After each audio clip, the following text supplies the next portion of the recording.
So this is a part of work I've been developing actually over the course of a number of years, and uses idea from a classical multiscale analysis and areas that came out from wavelets during the last 5 years or so. But here I will actually do some, okay, let's see if I'm using the right one. Okay, good. I will do actually some connection between some of the topics that I've been using based on techniques from harmonic analysis and topics from the idea of visions that are in one of the themes of the talk. In particular, we'll emphasize on the analysis of singularity using multiscale methods, how one can do this efficiently and using this idea that I call shearlets, which is part of some sophisticated idea that emerged in harmonic analysis in recent years, and discuss some of the way these ideas can be applied. Now, what about edges and vision? So let me start by saying that, as you probably know, edges and singularities are frequently the most important features that one finds in images and other type of data. And the analysis of the direction of edges, which is a classical topic in computer vision and is in fact still an essential goal for a whole number of tasks and topics in not only computer vision, but image processing and ideas that have to do, in fact, more generally with pattern recognition. Now, one difficulty here is that the concept of edge is somewhat ambiguous because it's both visual and physical, in the sense that if you look at the three-dimensional world, I mean, edges are physical concepts related to discontinuities in the topological, geometrical, photometrical properties of objects.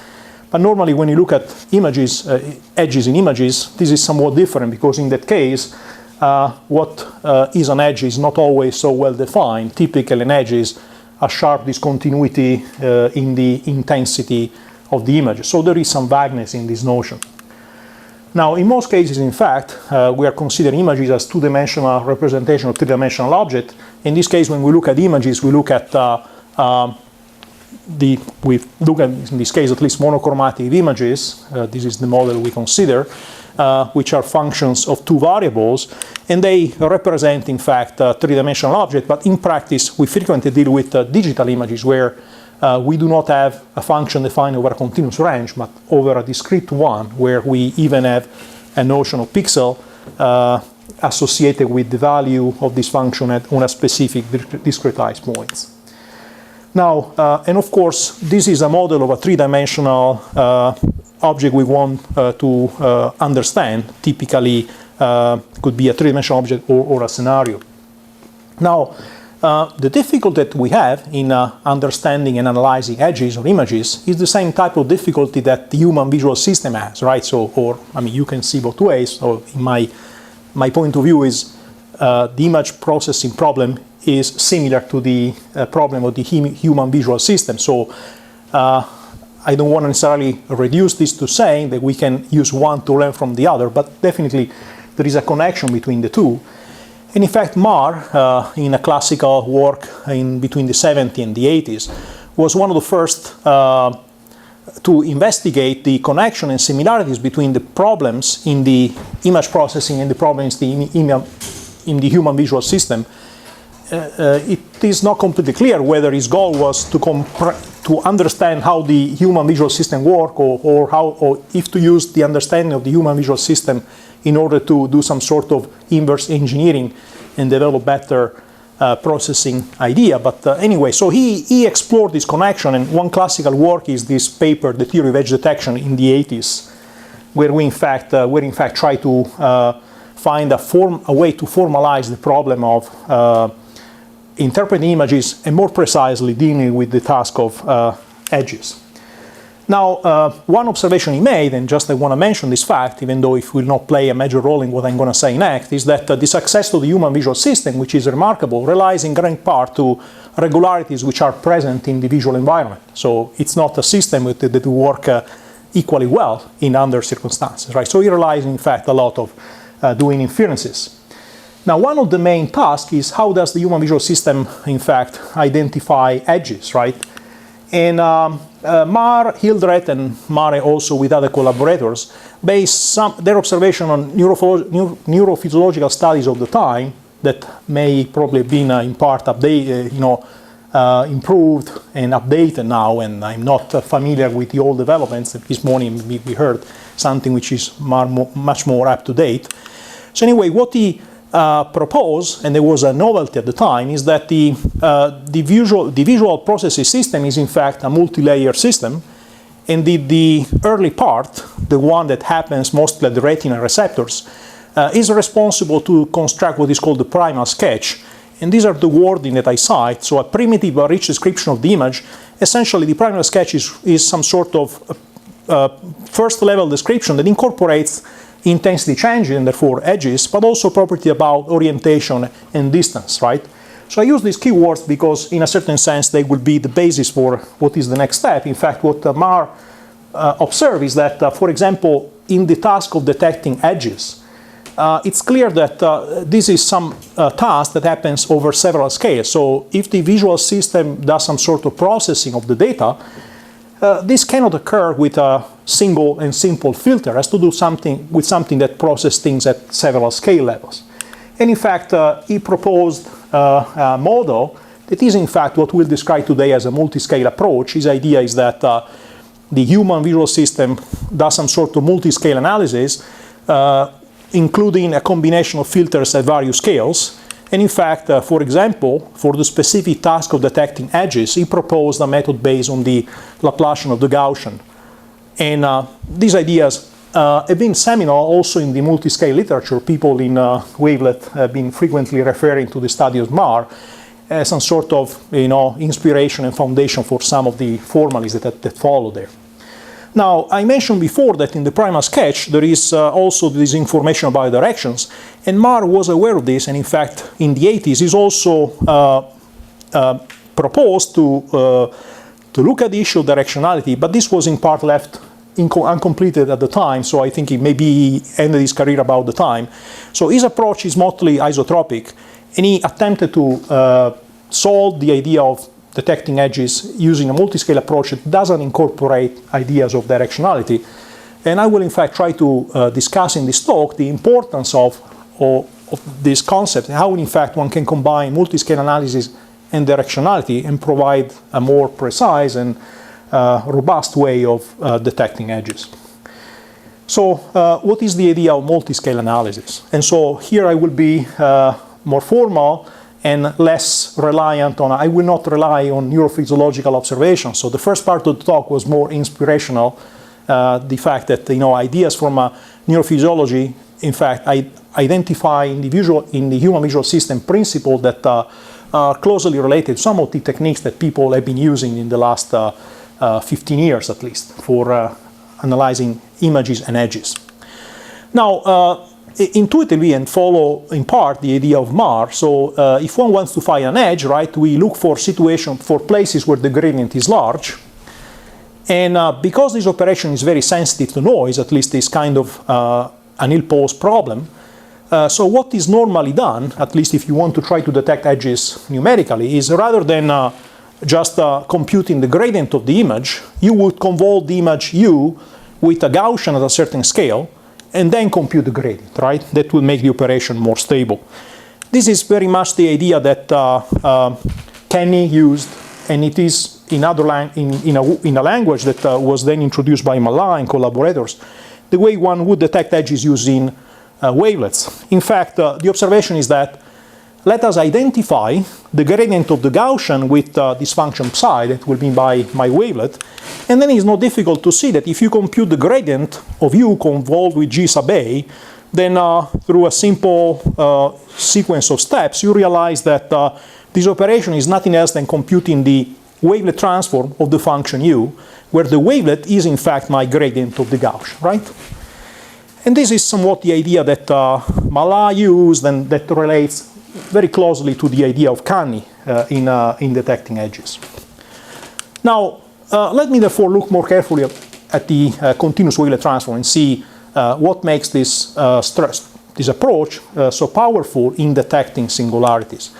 And the starting point is in fact probably, at least in dimension 1 here, the affine group. The affine group A associated with R are all the pairs A and T with this group operation, right?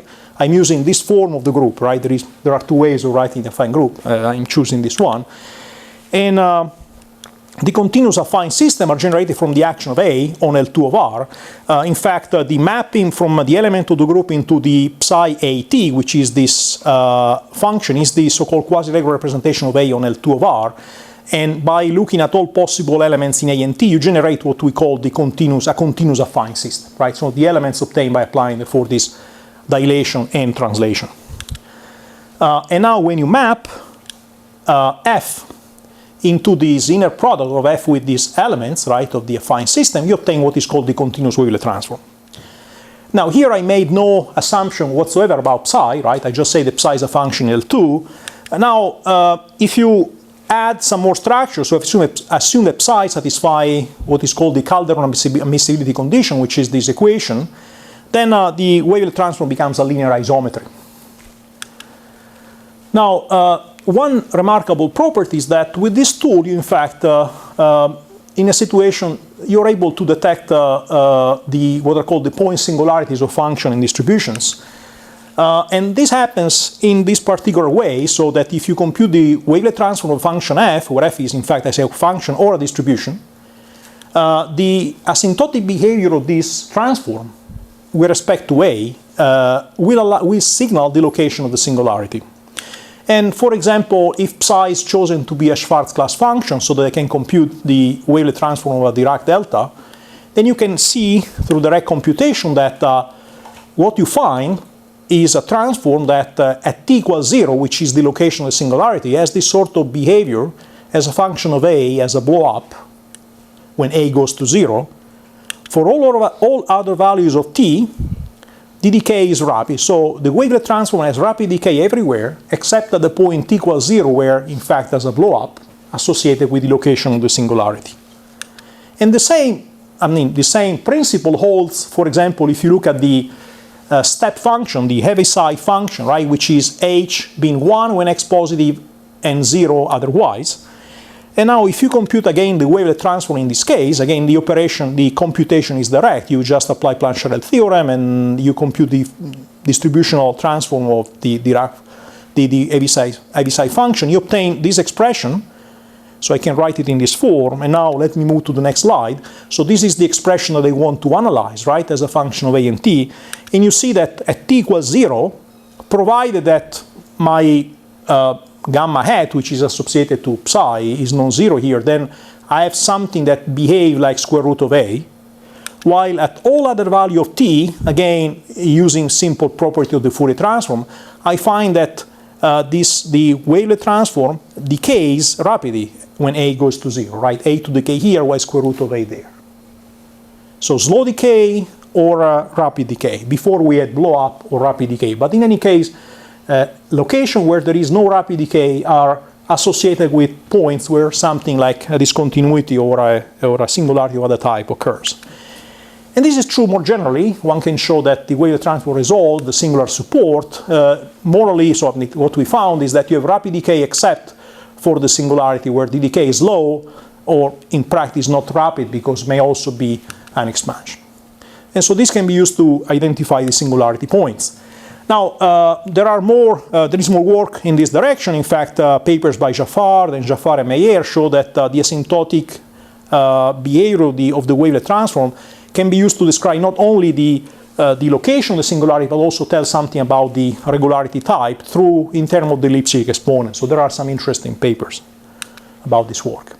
The remark I want to make, however, is that this kind of approach only tells me about the location of the singularity, doesn't say anything more. And what does it mean more, right? So let me look at the two-dimensional case. So far I look at the examples of function or distributions of one variable. So let us consider, for example, the Heaviside function in dimension 2. So this is now the function, the characteristic function of x1 larger than 0, right? So it is has some sort of step discontinuity along the vertical axis, right? x1 equals 0. So I can repeat exactly the operation I did before. So I will again compute the wavelet transform. Now, what is the wavelet will be the trivial generalization. I will choose this function as my wavelet in dimension 2. I repeat the computation exactly the same way, and I will get something which is very similar. So before I had a t here, now you see I have a function of two variables, so I have t1 and t2, and now when I compute my continuous wavelet transform, I will get the t1 over there, where again my gamma is associated with the Fourier transform. Gamma hat is the essentially Fourier transform of psi with this 1 over eta, right? But I choose this function maybe nice in such a way it will be supported away from the origin, so this is not a problem. Now, like in the two-dimensional case, therefore I get an expression of this type, and what I find is again that if t is on the discontinuity line, this transform behaves like A, while for all other points I get A to decay. So again, I get the slow decay at the step edge and fast decay everywhere else. But of course, because I'm dealing with a transform that has as possible parameters only location and scale, it only tells me the location of the singularity. It is natural to ask, for example, how to get additional information, right? In the spirit possibly of, you know, the human visual system, or at least some more natural desire to get more geometrical information. And the point is that it is possible, in fact, to build multiscale transforms which are more sophisticated and allows to extract also this type of geometry out of the analysis of singularity. And some of the ideas that emerged in the last 15 years go back to the Harmonic transform, the curvelet, and the shearlet, which is the kind of approach that I will handle here.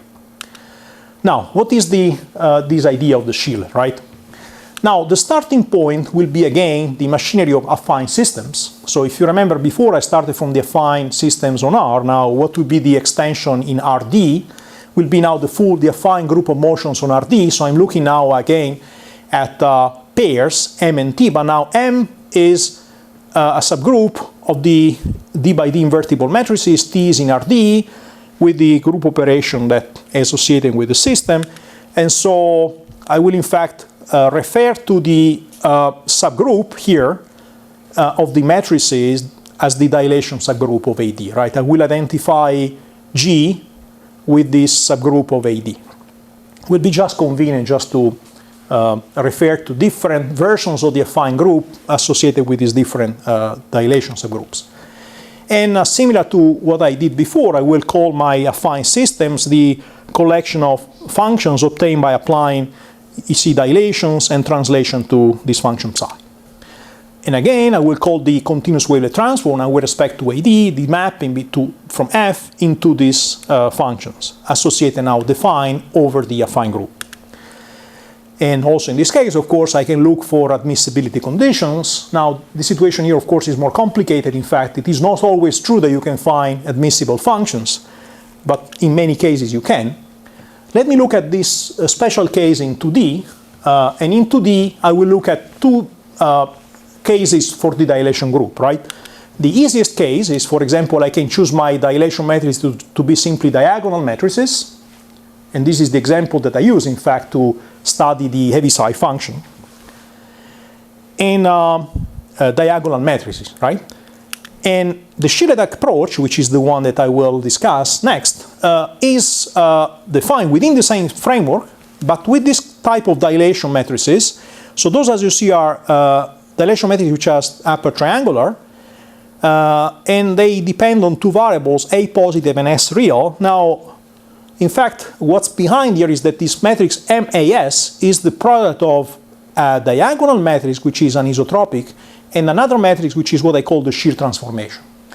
Now, the interesting point is that here I use a different dilation factor for each direction. Now, there is no special reason for choosing square root of A. I could take here some other A to the alpha, but this square root of A has some sort of traditional meaning, because when you build discrete systems like curvelets and shearlets, turns out that the square root is particularly useful for sparse discrete representations.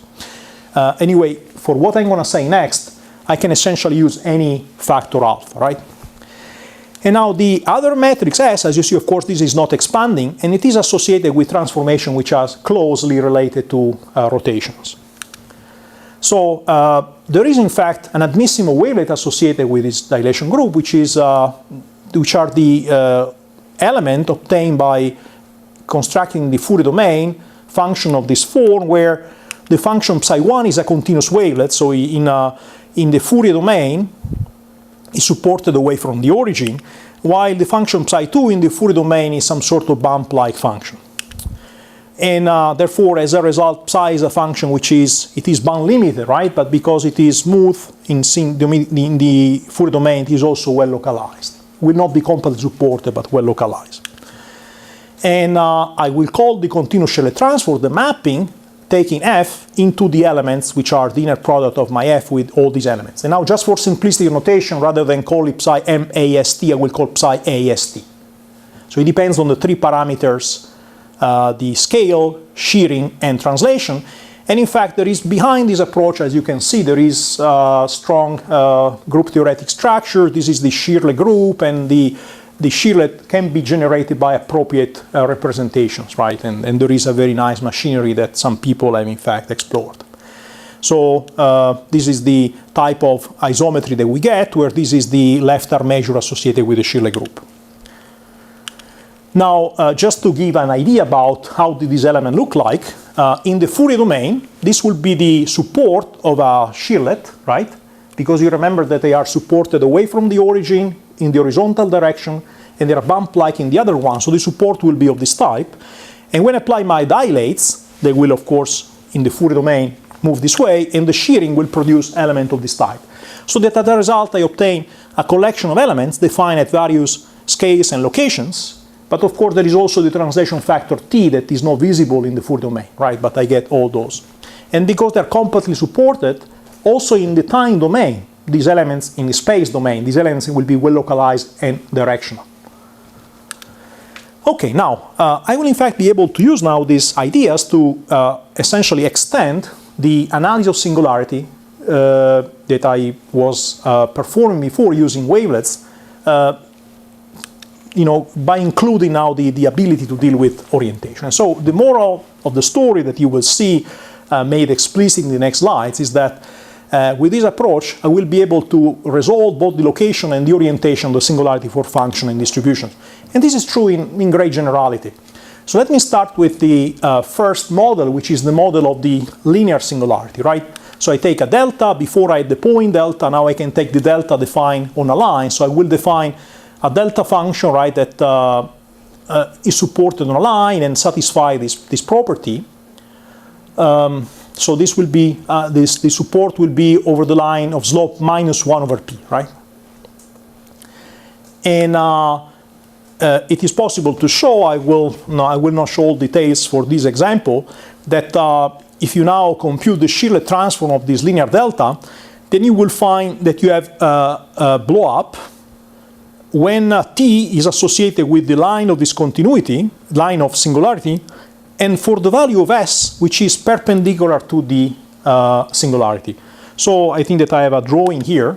So essentially what we find in this case is that the shearlet transform has rapid decay everywhere except in the situation where t is on the line and the orientation is associated with the perpendicular direction. So this matches, the slides you had before when you were showing that, you see, my elements are kind of oval-like, right? And way they will overlap with a discontinuity. For normal orientation, that's the place where they will detect the singularity, right? And in fact, there is this machinery works for a whole class of, singularities. Now, step edges in particular, for this we have a set of very general results. Let me illustrate the idea first using the Heaviside function. If you remember before, I could analyze this with the wavelet, but I could only do as match, right? Now what I can do now is I repeat now the computation of doing explicit computation of the shearlet transform of the Heaviside function. This is again the step function which is discontinuous in the vertical axis.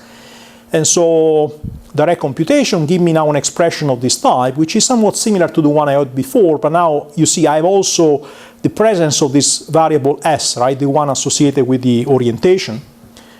And what I find is therefore is an expression of the type. So if t1 is not 0, is away from, so if t1 is not 0, which means if I'm away from the line of discontinuity, then I can show that I have rapid decay. If I'm at the discontinuity and S is not 0, so S0 will identify the horizontal direction. S not 0 means not horizontal direction. If S is not 0, then asymptotically when A goes to 0, turns out that this quantity will vanish due to the support property of psi 2. The only situation where I get slow decay is when T1 is 0 and S is 0. So I only had slow decay with the rate when I'm at the discontinuity and S is associated with the orientation of the horizontal orientation, right? So this is the idea, right? A to the n means rapid decay. I have slow decay only here. And so the intuition is that with this method I will be able to describe the geometry of singularity through the asymptotic decay affine scales. And there is a result, general result that I obtained in collaboration with Coutinho in 2006 that in fact one can show that this approach characterizes the wavefront set. But something more precise is true. In fact, there are a sequence of results, and I will discuss some of them, that show that if you have a very general class of objects with boundaries, then you can precisely describe the geometry of the boundaries, even in the case where they contain corner points. So this is one such result. Let B be the characteristic function of S, where S is actually a compact subset of R2 where the boundary is piecewise smooth, right? So it may contain corner points. And now what we found is that if the location parameter of the shearlet transform is away from the boundary and I have rapid decay, so which means that asymptotically when A goes to 0, that decays rapidly faster than A to the n for any n. If I'm at the boundary, then there are two cases. I can be at a regular point or a corner point, right? A regular point is a boundary point where I have a regular curve, right? And in this case, then if S, so I'm at the boundary, right? If S does not correspond to the normal orientation, then I have rapid decay. But if S corresponds to the normal orientation, then I have decay of the order A to the 3 over 4, which is exactly the rate I found in the special case of the Heaviside function. And with corner points, something of this type holds. So if I look at the corner points, I may be in the situation where you see at the corner points, close to the corner point, there are two normals, right? For those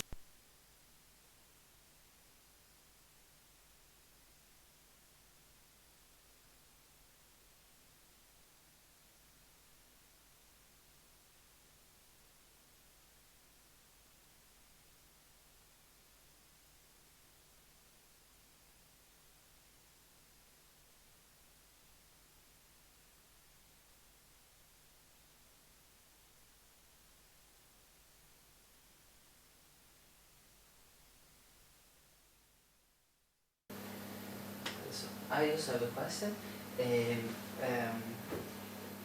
For the results on the decay singularities, what is the role of anisotropic dilation with respect to shears? I mean, it looks to me that anisotropic dilation plays a role that is much stronger to shears, and shears could be, for example, substituted with rotations without changing the essence of.